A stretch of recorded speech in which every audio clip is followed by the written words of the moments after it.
Hi, I'm Dr. John Izzo, author of The Purpose Revolution, coming to you today on behalf of Applied Imaging.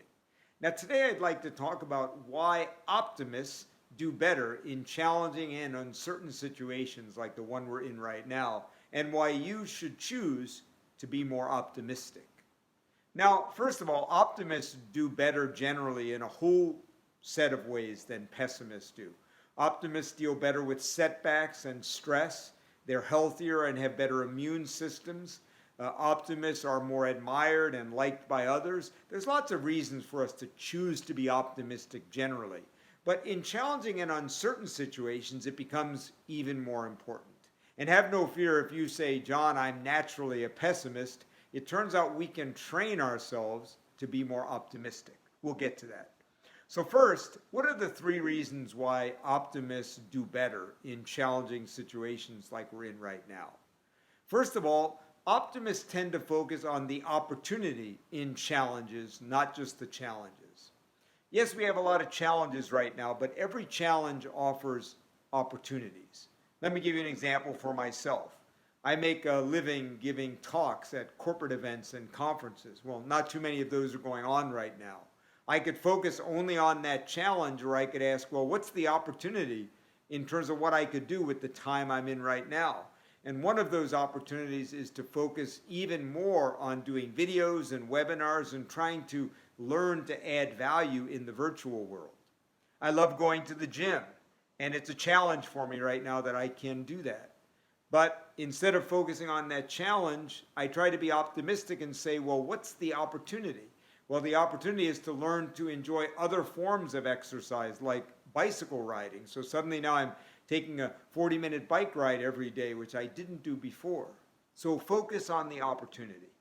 The second reason optimists do better is because they tend to focus on the immediate challenge in front of them and what they can do about that, the things they can control, instead of all the things that may happen in the future that they can't control. You know, none of us know what's going to happen a week or a month or 3 months or a year from now, but we can stay focused on what we can control right now, focusing on the immediate challenges in front of us. And it turns out optimists tend to do that more than pessimists, who often are thinking about all the bad things that may or might happen next month or next year or years from now, many of which will never happen.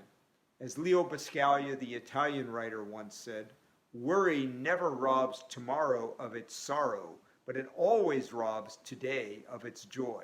So optimists choose to focus on the immediate challenges in front of us and what they can control instead of what they can't. Finally, optimists believe they have the capacity to rise to the occasion of the challenges in front of them.